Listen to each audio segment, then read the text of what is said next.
Good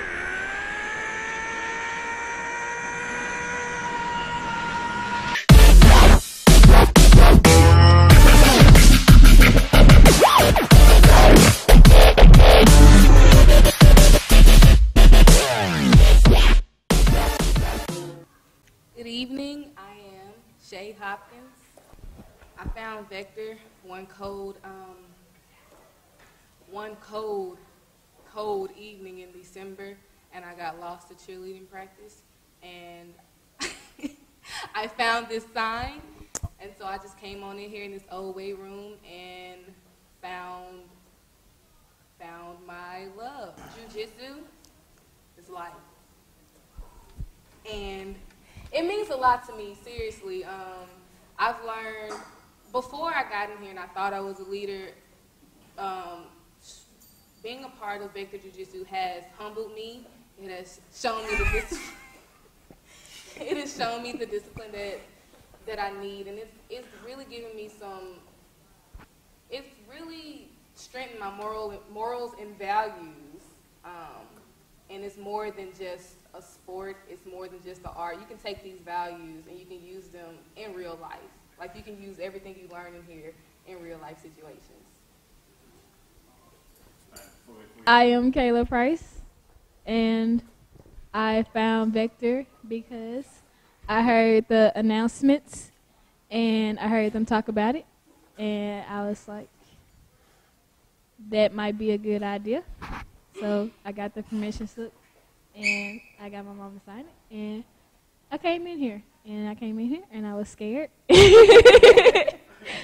But after I started getting into it, I really enjoyed it, and it means a lot to me because I've never had to work so hard for anything in my life, so it's kind of helped in that aspect, and it showed me that everything doesn't necessarily need a reaction. You can kind of, when you deal with people outside of the mat room, you just kind of chill out and not just so reactive all the time. My confidence level, I didn't have a confidence level at first, and now one exists. So that's an extreme boost. It felt unrealistic because I was like, there's no way in the world I'm ever going to get a blue belt ever in life.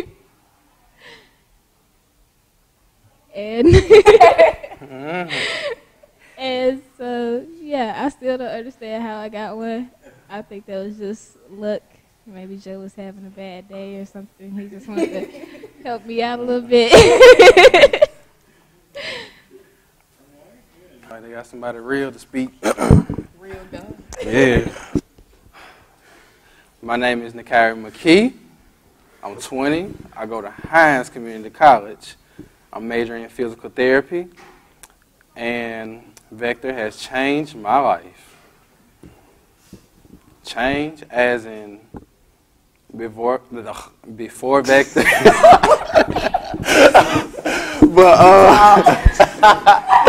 But before Vector, I never put in that much hard work, and since I joined the program, I had a reason to put in work.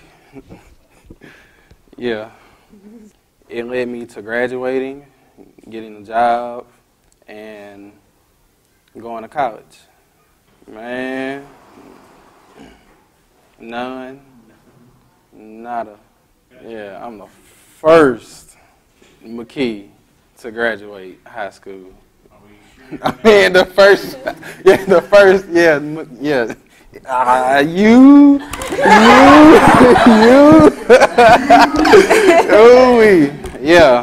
the first man in my family to graduate high school.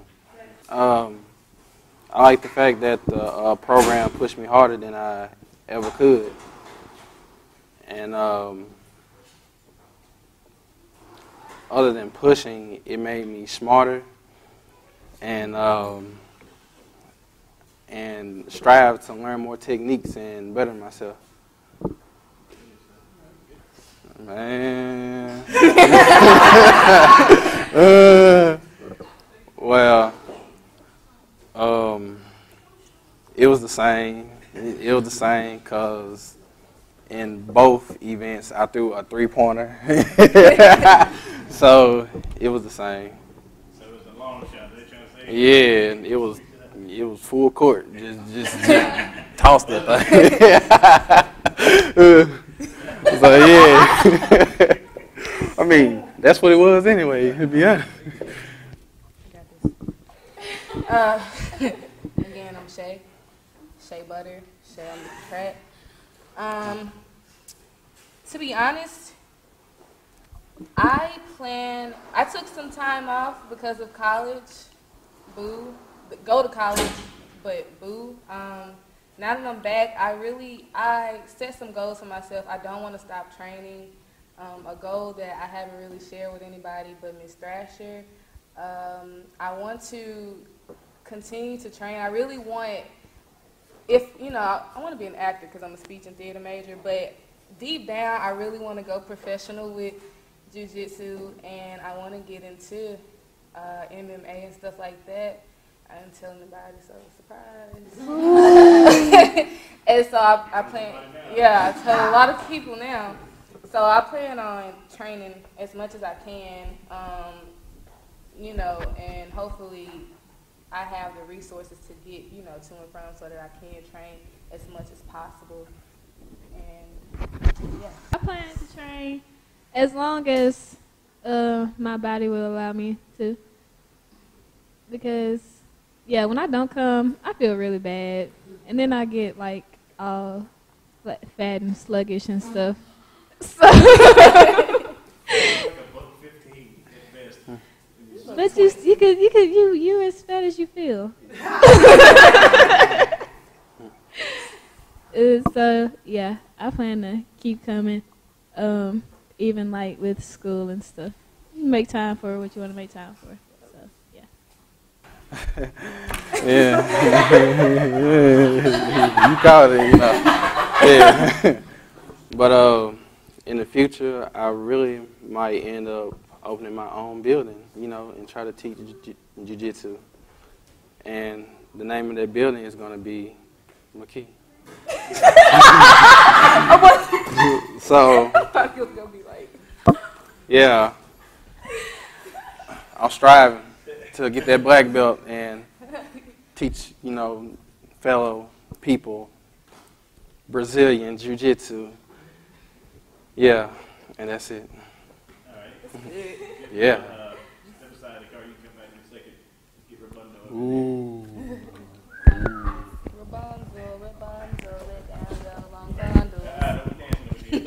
I know, right?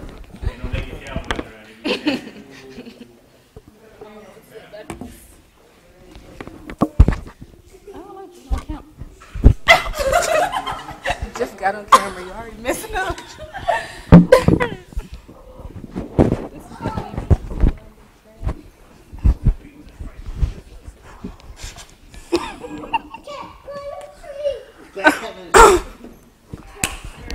Okay. Okay, Rabundo. Oh, it's recorded. I know it's recorded. Okay. My name is Robin McKee. I have been with Vector Jiu-Jitsu for a while with Miss Thrash and what's his face. Okay. How I ended up in Vector Jiu-Jitsu, the Lord knows. I went to a tournament that was held in Wingfield, and I seen all the competitions that were there, and I decided to join Vector Jiu-Jitsu next day. That's how I ended up in here. I don't know. Oh, I was with my brother Nakari. So that other idiot in the camera was your brother? I don't know why I'm related to him. It's depressing.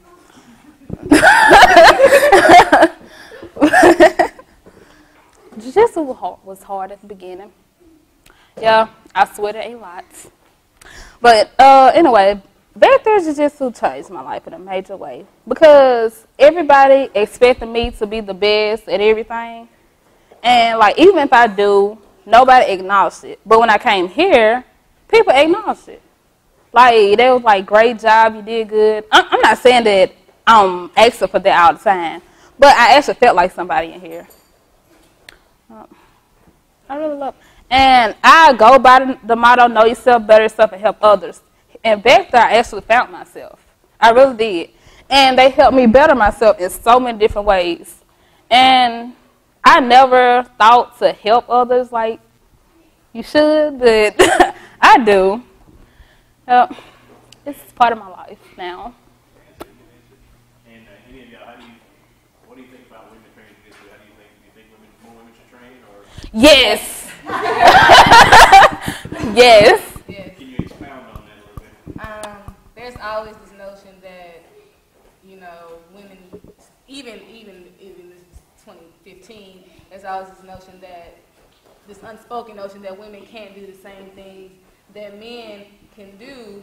For example, Saturday when we were training, and the lesson was to apply pressure, and I was training with a guy who specifically said, I'm not going to put any pressure on you. Oh, why? Oh, because you're a girl. And when it was my turn to apply the pressure, you know, You were bullied. I was, because I want, you know, women can do the same thing men can do. Sometimes, a lot of time, most often, all the time, better. Sometimes, all the time.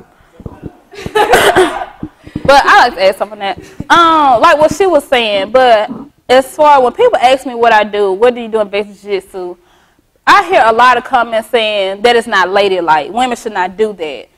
I don't understand that. But me personally, I think anything a male can do, a female can do. Yeah. Yeah. It's just. I mean, that's just like saying if a guy was to cook dinner, oh, you can't do that, it's ladylike. Yeah, that's not just. Dinner every night. Coach cooks dinner. Just like me in powerlifting, people thought that is not okay, that is not ladylike. What you mean? Stay champion. Stay champion. So if that's not ladylike, please explain to me what is ladylike. I feel like more women should It's train double jiu-jitsu standard. Yeah, it is a double standard. I feel like more women should train jiu-jitsu just to change that, you know, what is the definition of ladylike? So Yeah. I feel like the more women that train jiu-jitsu, train in jiu-jitsu can change that definition. So, Since I ain't Yeah, we said got- nothing. Yeah. Kayla. Okay. But I think more women should train because initially jiu-jitsu is self-defense. And that's what a lot of women need because a lot of men aren't really men. They just like the have Ferrari. the parts but don't have the mentality that they should have. And so a lot of men do try to, you know, bully women. And so they need a way to, fight back, you know. And so that's one reason why I think more women should train. And just to, like they said, kind of get rid of the double standard because who's to really say what a woman can and can't do? As long as we can, you know, move and as long as we can learn, and really women learn better than men anyway. So there's really no reason not to. And then it's like There's really no reason not to because, you know, you can do whatever you want to do. If you want that thing bad enough. yeah, and then jiu-jitsu, people think of just self-defense. This is a place where you can lose weight, get fit, get active, interact with other people. That's how I end up meeting a lot of people here just by jiu-jitsu. Yeah, coach lost a lot of weight. Yes. That shows that it works. But it's fun. I found Jiu-Jitsu my second week at Wingfield. I was coming to sign in my second day, and I happened to saw this flyer. Go to room, I believe it was at 212 in a new building. And I could never, every time I went, I could never find the person for Vector, and I just like, oh my God, I could never find it. And the day of baseball tryouts, I didn't get the memo. I was supposed to meet at a baseball field, and I was standing there for about 20 minutes waiting on the bus, and no bus showed up. So I'm like, oh, Miss Thrasher called me one day. She was a substitute for my class, and she told me to come by one day. And I was like, forget baseball, let me go to jiu-jitsu. I walk in, and the first thing I see is Coach Thrasher give me this like, what are you doing here? Give me this look like, I'm trying to find Miss Thatcher, like, save me. Like, and there she is, like, oh, he's cool. He's with us. He thought you stole his piece of chicken. So that day, I was like, she was trying to see if my mom would be cool with it, and I called my mom. She was like, let's go ahead. And that day, I got on the mat. I was like, oh, man, I know. When they said wrestling, I'm like, man, I know what I'm doing. I'm going to do like a taste of bomb. And they said wrestling. I'm like, I know the first thing I'm going to do. When we started rolling, I didn't know squat. I was just completely consciously, I don't know what I was doing. I stuck my arm out one time. I got an arm bar. Then I rolled against Troy, and all I saw was just unmentionables in my face. And I'm like, this is not real. Like, this is illegal, right? And he was like, no. And then I rolled again. And my second pointer was coach, and he did something. He brown nickeled me. I'm like, no, this is definitely illegal. Like, somebody come get me. Like, this is illegal. He's like, no, it's completely legal. I'm like, I don't know. I'm thinking I'm too scared to come back, and I came back the next day, and I finally got the basics. But so far, Vector has helped me change. It helped me change a lot because I've experienced new things. I went to places I've never been because of Vector, and it helped me find myself when I thought I was lost completely. I thought I was just gonna forget it because when I came here, I was depressed a lot, and the day before I found it, I was going to like completely just forget it and just find the nearest building and just jump off. I felt that way, and when I'm glad I did because it helped me kick that to the curb and move on. And I made new friends. Instead of friends, I made a family that helped me. You know, I've got problems, I can come to them, and they'll help me through it. And I'm proud of it, and I have nothing to regret because I've did things and I've got over it, and they've helped me get better at what I am. And the motto has really helped me inspire other people like my brother to come and do something. And I'm still working out my body. I'm still working on my personal issues, but I think I've figured a way to move on in my life and help conquer. And I'm still waiting on something, but in a car. Gotta take a selfie, you know. Yeah, I got it. Okay. Sorry, you got a selfie over. I would say take a chance with it because I don't want to go off topic with this, but you know how some people go out and try different things even when they're not supposed to. If you can go do that, why can't you come here and just take a roll? Just roll with somebody. I'm not saying that this person go do this and this to you. I mean, if you get up here and meet these people, you would know it's not like that. But. Either Nikari or Keon, a guy who maybe already said, well, I already know how to fight, or I ain't doing all that weird stuff. Well, what could you tell someone who maybe might try it, but they're apprehensive? Well, I would boost their confidence up and be like, you know what? If you know how to grapple, come in. Come in. I would say another thing. You know how some men come in here talking about like that's gay or stuff like that. Just like if they walk in and see somebody mount to somebody else. What would you say to them? To me, what I would say is you don't know what is going on. You can't say it's gay until you fully experience it.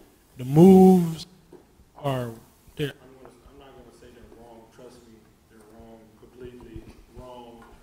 But Coach, they're not just moves, you know, for the looks, you know. Trust me, the chokes we do are more.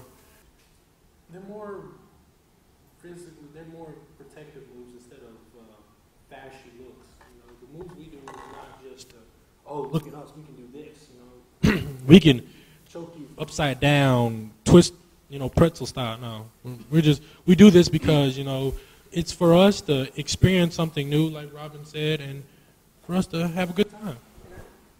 And on that note, I especially want to start with Nikari, and then we can go down the line. What sort of lessons can you take that you learn on the mat and take them off the mat to the rest of your life? What sort of lessons on the mat can you take off the mat to the rest of your life? I'll start first saying our motto, as in knowing yourself, you know who you are, and bettering yourself, do better in what you do, and help others. as whoever you can help. If they need help. Specific, in practice, or what's something that you have to know where you're at in this move, and then you get stressed out, and that helps you to go off the mat and go do something. He's dying to jump in. You want to jump in? Yeah, jump in, go. You can have it, cause I remember this seminar, Kenny Kim seminar. The one thing that I believe it was one thing that caught my attention. He said that if the world was like jiu-jitsu, if you tap and restart all over, if the world works that way, the world will be a better place. And I believe that he was right. If on the mat, if you tap, don't think of it as a loss. Think of I need to learn. And then tapping makes you restart, and when you go back in for the next match, I learned not to do that. Let me just try to figure a way not to get back in that position. And in life, if you're sitting there in class and you're just frustrated, just mentally just tap and just say, okay, let me sit back. I did that wrong. Okay, let me go back in. This helps everybody else, not just what's going on. If everybody learns how to just tap mentally and just say, okay, let me take a break. All right, I'm going back in. It'll be easier. Well, I can say one day when I was rolling with Miss Thrasher, and I think she had, what did she do? No. Okay, no. She had me in mounts. And one thing she was saying, slow down, breathe, take your time. And when she was saying that, all I could think about is trying to get out of mount. Well, when I actually did that, it actually helped. And I think about in life, stop trying to rush into everything. Actually slow down and take your time. Specific from jiu-jitsu, Kari, you could take off the mat. That was awesome. Yeah, it was. They said everything that I actually wanted to say.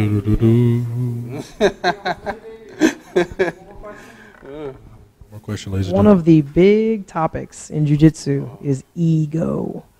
Ego. Me, I want to start. Okay, how could you describe how your ego has changed since joining jiu-jitsu, and perhaps what needs to change more, or what you see, what could help others? Let's talk about ego. Ego. Oh. If I can play Beyonce's song right now, I can. Yeah, but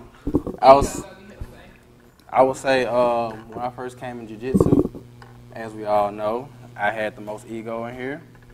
Even though I couldn't do a flying triangle, I would tell you, I would tell you that.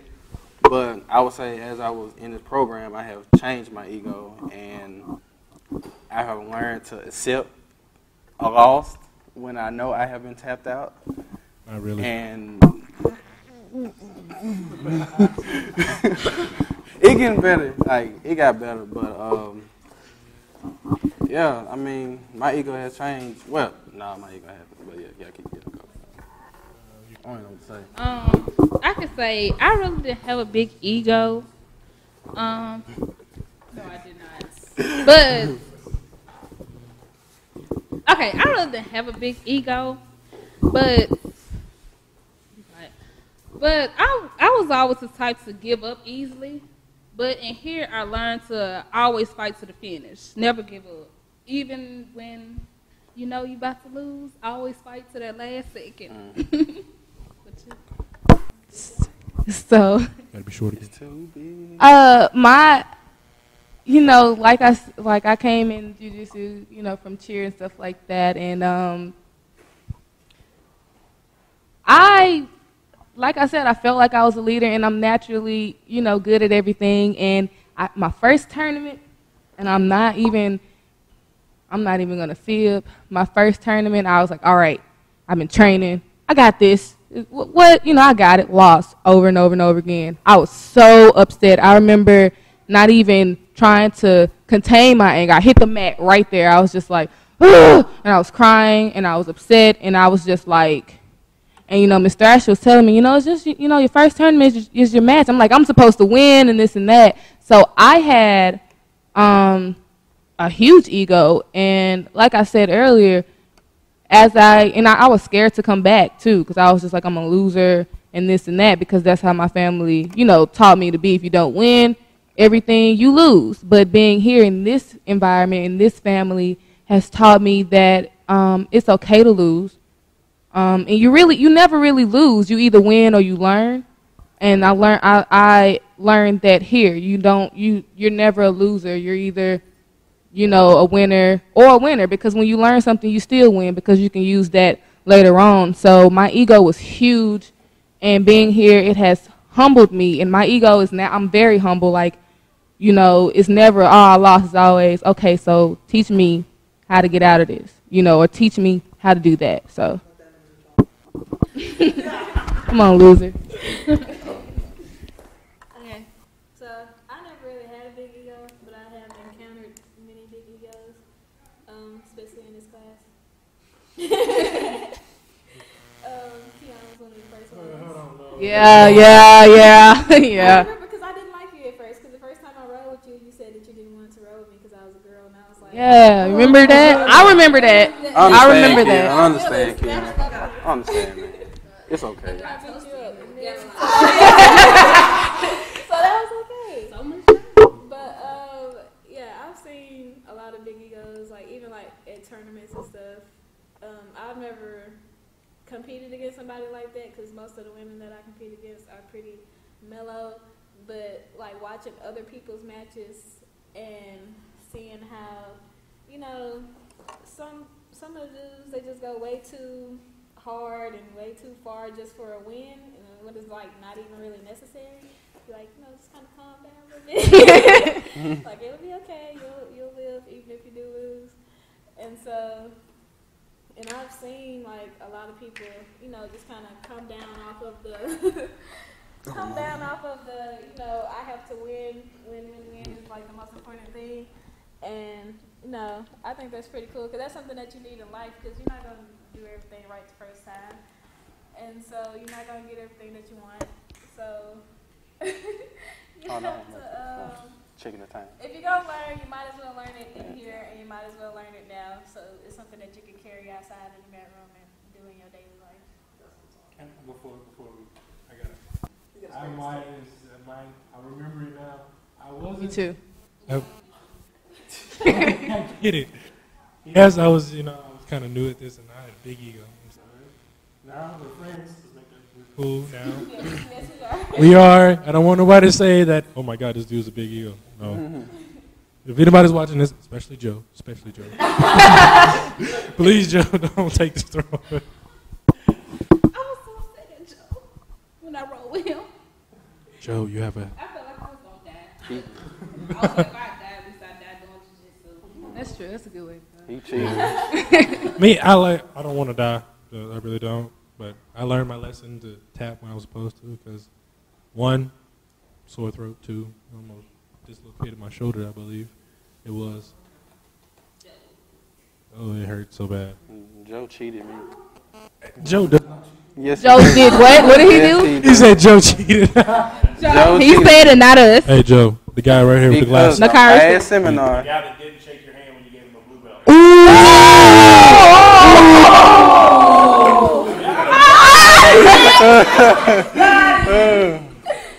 Well, I have a question for you, Coach. How did it feel starting back to jiu-jitsu? Like, how did you feel when you stood in? How did you feel standing in this room and a whole bunch of hood people walking up in here? How did you feel? I mean, that's irrelevant. I mean, like, come on, man. I mean, I'm hood enough. He was scared when I walked in the building. I knew what I was getting into when I got here. My wife had been teaching in this area for a long time. I knew there was a lot of good people being held down by a small percentage of really, really vocal minority bad people. It means retarded people. That just don't know how to act.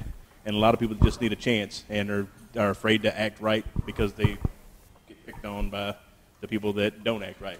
So I knew what I was coming for. I came for that reason. I came to help the ones that wanted to be helped and could be helped. And that's what we're here for. And exactly. Yeah. Other than that, I had been sitting at home for about 2 years when I started this thing. I was completely out of shape. And to be honest, I was, my mind had, I had gained a lot of weight. The perfect belly. The perfect Buddha belly, but I had gained a lot of weight, and I was actually a little bit nervous because like was a couple of people, let's say the twins, because they were so strong and so fast and so athletic. I was like, man, I can't make a mistake. And later on, my realization came back to me that why am I worried? I've been doing this for long enough that I will. But when you sit around, your negativity and doubts come back in, and it plays with your brain. But once I settled that down, it was all good from the get-go. Now, quick question. Oh my God. This is when you say when you created Vector, be honest, how long did it take you to come up with the name Vector and the logo? Believe it or not, I had the logo and the name long before I actually started the program. I was going to start my own. My whole goal was to become a black belt and start my own school. The logo came to me at a time when I wasn't the best person, which is why we have a new logo now. That's a long story in and of itself. We'll get on another day. But the name has always been part of me since I like physics and the physics term in this background. Okay, I have one more question. So, There's a rumor that been going on saying that somebody drew that logo for you. Is that true or was that just a false rumor? Yes and no. I originally had a logo drawn by a tattoo artist that my wife knew. She drew an exquisite picture that would be it was an awesomely done picture. Wasn't quite what I wanted. I told the young man in question that you're speaking of to draw me said picture. He drew me a picture, and it was what I wanted. Unfortunately, it could not be used because it was just in pencil, and all the shading couldn't be done and turned into computer graphics. I didn't have the ability to do it. A woman took what he did and kind of made it the best way she could. But he did, in fact, draw that picture. It is not the one you see there, but he did, in fact, draw the picture that was modeled upon. Okay. Last question. Nice. Another question. So, starting off Vector Jiu-Jitsu, and it was us and a few more, and how do you feel now that it's always 20 and up people? Like today we had 28 kids. How do you feel now? It's hard to grasp. It's what we always wanted. There was a time where I thought it was, when we first had the class, it was big, and then it shrunk down to the end of this time last year. We might have, 2 to 4 on the mats at one time. So I was wondering, was it going to continue to go like it was? And then this year it just blew up. So I can't even contemplate, what's happened right now. I'm excited. It's more than I ever dreamed of. I can't wait to see where it goes from here. But again, I'm in shock and all that where we are now. This is the last question. No, I got one more. Just one more. Oh, yeah. I just got one more. I got one more. Okay. Okay, Coach. Did you think that you would make such a big impact on the kids here as you did before? Did you think you would make as big of an impact on us? Yeah. I knew Jiu-Jitsu itself could make an impact. It made an impact on me and brought me from a time to where I was down and out. And it gave me the motivation to get myself on track. And I knew the art itself had the ability to bring me back on track. I just hope that I didn't fail the art itself. Being on the list right now. Coach, ladies and gentlemen. But I knew the art could. I was just hoping that I could help it along the way. Now, there are some side effects that I didn't understand what happened. For example, we've had some people that, not everybody here has a good home life to go to. We've been told in the past that people model their future relationships off of seeing my wife and I because it's the only positive relationship we've ever seen. I didn't think about that. It happened since then. So that is an unforeseen impact that I really am proud of. Okay. How did you think this program would have turned out, even though you knew this was a nonprofit organization? Oh, the nonprofit was the whole idea, and I actually had principals and administrators tell me, charge those children. Don't give them nothing for free. Charge them. And I was like, no, money should never be a barrier for a child to train.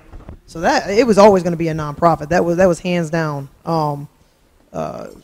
That was always the case. The idea was money would never be a barrier for a child to come learn jiu-jitsu. So I always knew it's nonprofit or nothing. And the side benefit of it being a nonprofit is you see a lot of drama go on in other jiu-jitsu gyms. And a lot of it has to do with money and business and all this and that. We don't have to worry about that.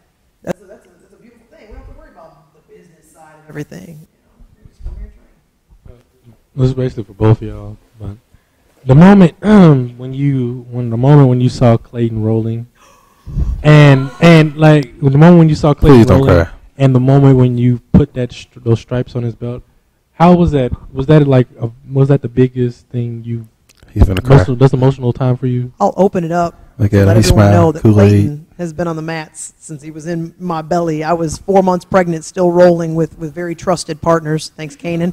I'm sure until he my had belly some got chicken too in that big, belly, too. and it just literally was getting in the way.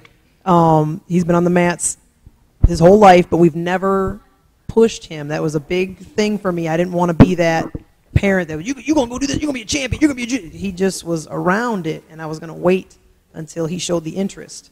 And that's when he started showing interest, when younger kids started coming through the door, and he started watching kids his age get a stripe, and then he wanted to train. So for me, the fact that he wanted to, after being on the mats for so long and basically being a product of, jiu-jitsu was awesome for me. But So sad. For me, it was surreal in so many ways. When Clayton was born, I carried him around in a car seat. I was teaching a disciplined karate course at daycare centers. That was me, Clayton in a car seat, a big old huge karate gear bag and a diaper bag, in a 2-seater Saturn coupe. And I would drive from daycare center to daycare center, pull that bag out, pull Clayton out, pull his diaper bag out, walk in there, sit him on the side of the mat, teach his kids karate class, feed him a bottle if he whined, take care of him when they needed to. In that class up, go put him back in the car, go to the next one. We'd go to Gracie South.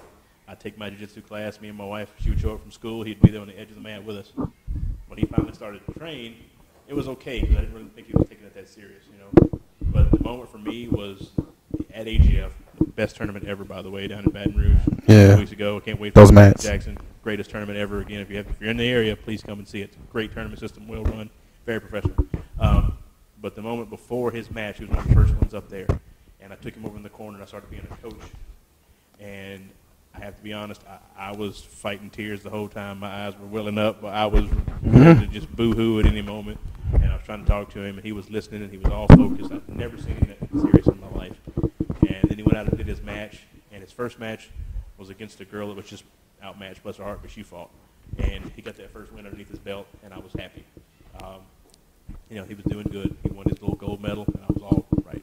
In his next bracket with a gi, he ended up getting a young boy who'd been training longer and was better, and the kid jumped up real quick on him on points and got like 6 points ahead of him. And I was like, okay, buddy, just fight through. You'll be all right. And the little turd decided he was going to fight back and score 10 unanswered points to win the last few seconds. And he ended up getting double gold. And I didn't care if he won or lost. But I wanted to just go out there and have fun. And he had a blast, but he ended up winning double gold and had fun. And I'm just sitting there. I was crying the whole day, trying not to, and trying to coach everybody else and make sure I saw everybody's matches. It was an unreal experience. And then to come back and know he'd been training long enough and he did well in his tournament, it was time to give him that stripe. It was unreal. And the fact that I had to fight him to keep him from staying with his Omi to come that day to get his stripe because he didn't want to train that day. But I had to do it. It was something I wanted to do. you never forget that first stripe, did you? No. It's unreal the fact that that I gave him his first stripe, and most likely, if everything goes the way it's going to go, I'll probably give him all his rank. It's going to be an unreal thing for me. I can't explain it. It's amazing, and my wife is trying to either choke me or take the microphone. So let's see what she's got to say. I'll bring this back around full circle. I think it's a good way to wrap it all up. What means the most to me about having Clayton here on the mats is all the friends he's making with kids he would never otherwise meet.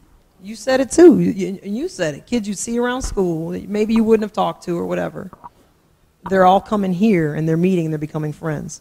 He's got a bunch of friends and he's a part of a team that he never would have been a part of if it wasn't for jiu-jitsu. And I think that's a great way to wrap this whole thing up, is to say that jiu-jitsu brings people into your life that wouldn't otherwise be a part of it and enrich your life. Would you all agree? Yes.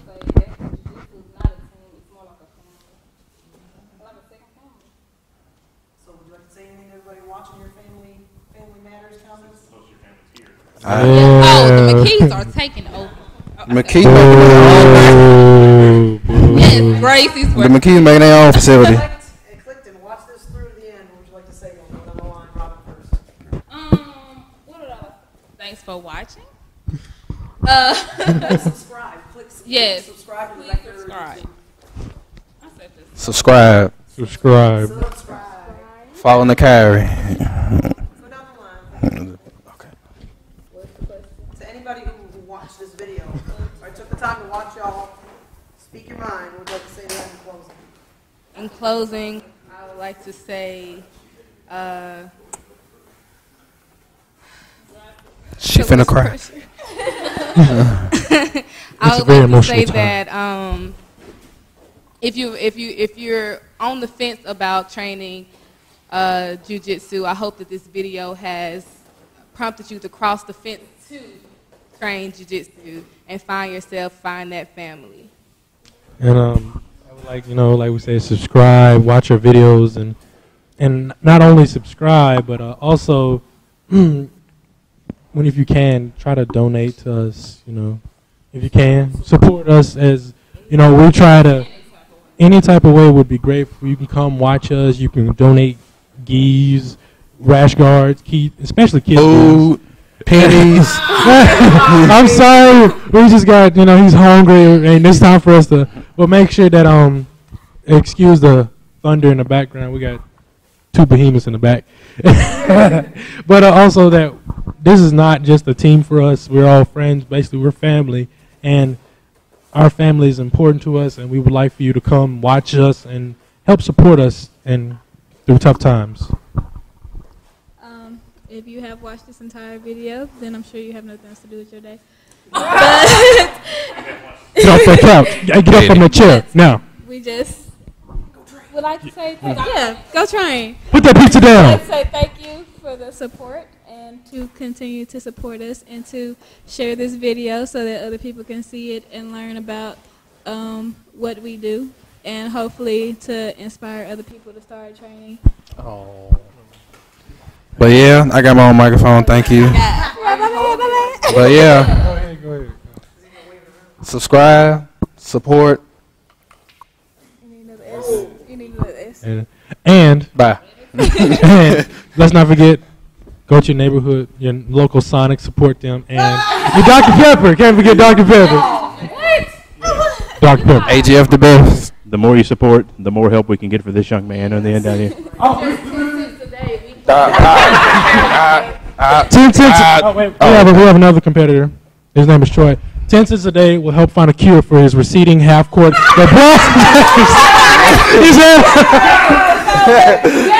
Bye.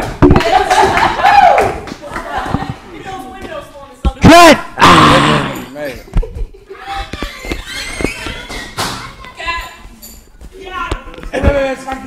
We gotta cut this short. We gotta cut this short. Oh, good. Excellent work, y'all. I'm gonna edit the mess out of this. Hey, wait. When I say stop, stop. 3, 2, 1.